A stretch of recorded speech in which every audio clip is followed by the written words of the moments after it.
Good evening and welcome back to Cecilia. Just quite a short episode today because it's getting quite late. Good start.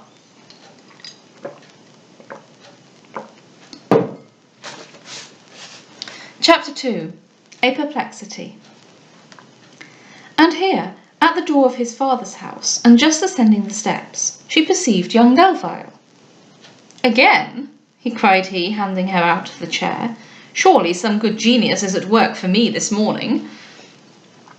She told him that she should not have called so early, now that she was acquainted with the late hours of Mrs. Delvile, but she merely meant to speak with his father for 2 minutes upon business. He attended her upstairs, and finding she was in haste, went himself with her message to Mr. Delvile, and soon returned with an answer that he would wait upon her presently. The strange speeches he had made to her when they first met in the morning, now recurring to her memory, she determined to have them explained, and in order to lead to the subject, mentioned the disagreeable situation in which he had found her, while she was standing up to avoid the sight of the condemned malefactors. "Indeed?" cried he in a tone of voice somewhat incredulous. "And was that the purpose for which you stood up?" "Certainly, sir. What other could I have?" "None, surely," said he, smiling, "but the accident was singularly opportune." "Opportune?" cried Cecilia, staring. "How opportune? This is the second time in the same morning that I am not able to understand you." "How should you understand what is so little intelligible?" "I see you have some meaning, which I cannot fathom. Why else should it be so extraordinary that I should endeavour to avoid a mob? Or how could it be opportune that I should happen to meet with one?" He laughed at first without making any answer, but perceiving she looked at him with impatience, he half gaily, half reproachfully said, "Whence is it that young ladies, even such whose principles are most strict, seem universally in these affairs where their affections are concerned to think hypocrisy necessary and deceit amiable, and hold it graceful to disavow today what they may perhaps mean publicly to acknowledge tomorrow?" Cecilia, who heard these questions with unfeigned astonishment, looked at him with the utmost eagerness for an explanation. "Do you so much wonder," he continued, "that I should have hoped in Miss Beverley to have seen some deviation from the rules, and have expected more openness and candour in a young lady who has given so noble a proof of the liberality of her mind and understanding?" "You amaze me beyond measure," cried she. "What rules, what candour, what liberality do you mean?" "Must I speak yet more plainly? And if I do, will you bear to hear me?" "Indeed, I should be extremely glad if you would give me leave to understand you." "And may I tell you what has charmed me, as well as what I have presumed to wonder at?" "You may tell me anything, if you will be but less mysterious." "Forgive, then, the frankness you invite, and let me acknowledge to you how greatly I honour the nobleness of your conduct.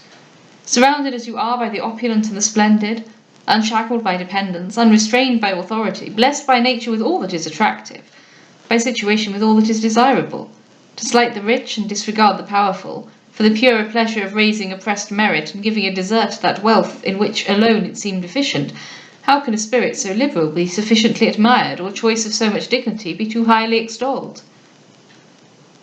"I find," cried Cecilia, "I must forbear any further inquiry, for the more I hear, the less I understand."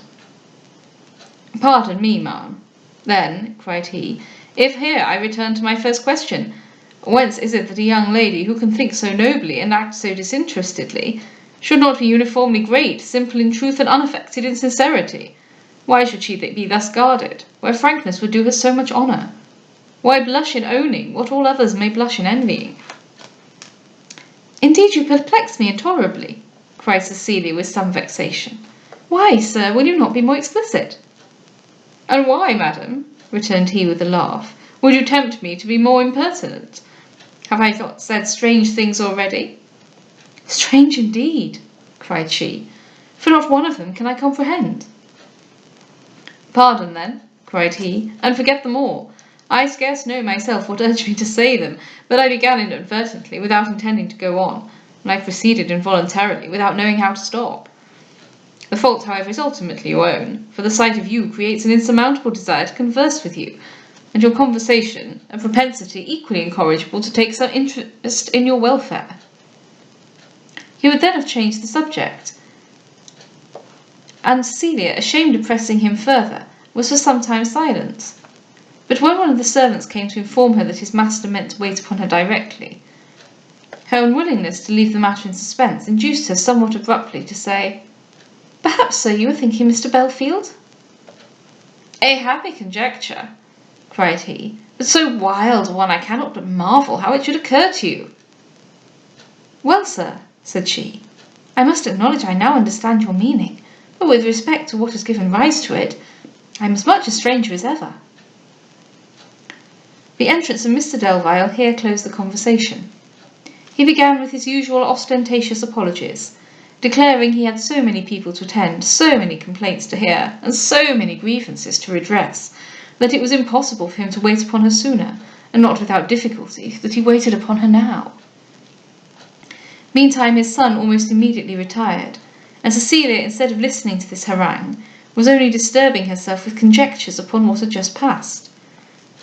She saw that young Delvile concluded she was absolutely engaged to Mr. Belfield, and though she was better pleased with that any suspicion should fall there than upon Sir Robert Floyer, she was yet both provoked and concerned to be suspected at all.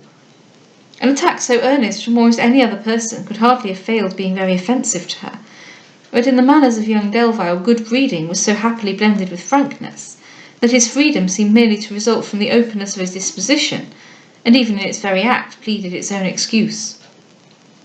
Her reverie was at length interrupted by Mr. Delvile's desiring to know in what he could serve her.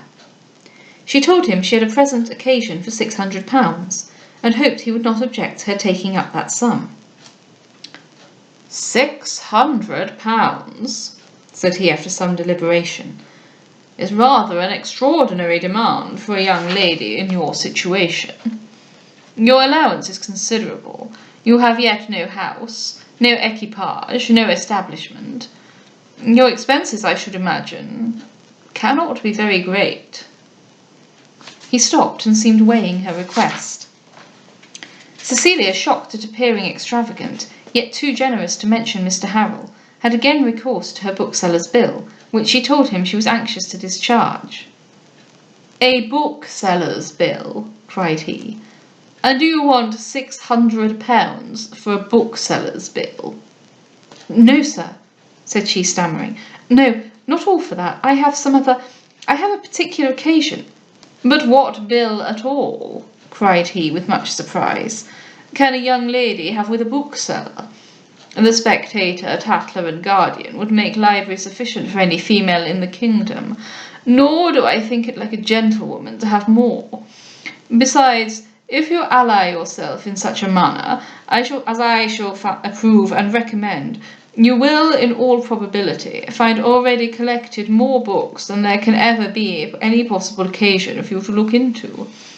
And let me counsel you to remember that a lady, whether so-called from birth or only from fortune, should never degrade herself by being put on a level with writers and such sort of people." Cecilia thanked him for his advice, but confessed that upon the present occasion it came too late, as the books were now actually in her possession. "And have you taken," cried he, "such a measure as this without consulting me? I thought I had assured you my opinion was always at your service when you were in any dilemma." "Yes, sir," answered Cecilia, "but I knew how much you were occupied and wished to avoid taking up your time." "I cannot blame your modesty," he replied, "and therefore, as you have contracted the debt, you are in honour bound to pay it. Mr. Briggs, however, has the entire management of your fortune, my many avocations obliging me to decline so laborious a trust. Apply, therefore, to him, and as things are situated, I will make no opposition to your demand." "I have already, sir," said Cecilia, "spoke to Mr. Briggs, but—" "You went to him first, then?" interrupted Mr. Delvile, with a look of much displeasure. "I was unwilling, sir, to trouble you till I found it unavoidable." She then acquainted him with Mr. Briggs' refusal, and entreated he would do her the favour to intercede in her behalf, that the money might no longer be denied her. Every word she spoke his pride seemed rising to resent, and when she had done, after regarding her some time with apparent indignation, he said, "I intercede? I become an agent?" Cecilia, amazed to find him thus violently irritated, made a very earnest apology for her request, but without paying her any attention, he walked up and down the room, exclaiming, "An agent? And to Mr. Briggs? This is an affront I could never have expected. Why did I degrade myself by accepting this humiliating office? I ought to have known better." Then turning to Cecilia, "Child," he added, "for whom is it you take me, and for what?" Cecilia again, though affronted in her turn, began some protestations of respect, but haughtily interrupting her, he said, "If of me, and of my rank in life, you judge by Mr. Briggs or by Mr. Harrel, I may be subject to proposals such as these every day. Suffer me, therefore, for your better information, to hint to you that the head of an ancient and honourable house is apt to think himself somewhat superior to people but just rising from dust and obscurity." Thunderstruck by this imperious reproof, she could attempt no further vindication, but when he observed her consternation, he was somewhat appeased, and hoping he had now impressed her with a proper sense of his dignity, he more gently said, "You did not, I believe, intend to insult me." "Good heavens, no, sir," cried Cecilia. "Nothing was more distant from my thoughts. If my expressions have been faulty, it has been wholly from ignorance." "Well, well, we will think then no more of it." She then said she would no longer detain him, and without daring to again mention her petition, she wished him good morning. He suffered her to go, yet, as she left the room, graciously said, "Think no more of my displeasure, for it is over. I see you were not aware of the extraordinary thing you proposed.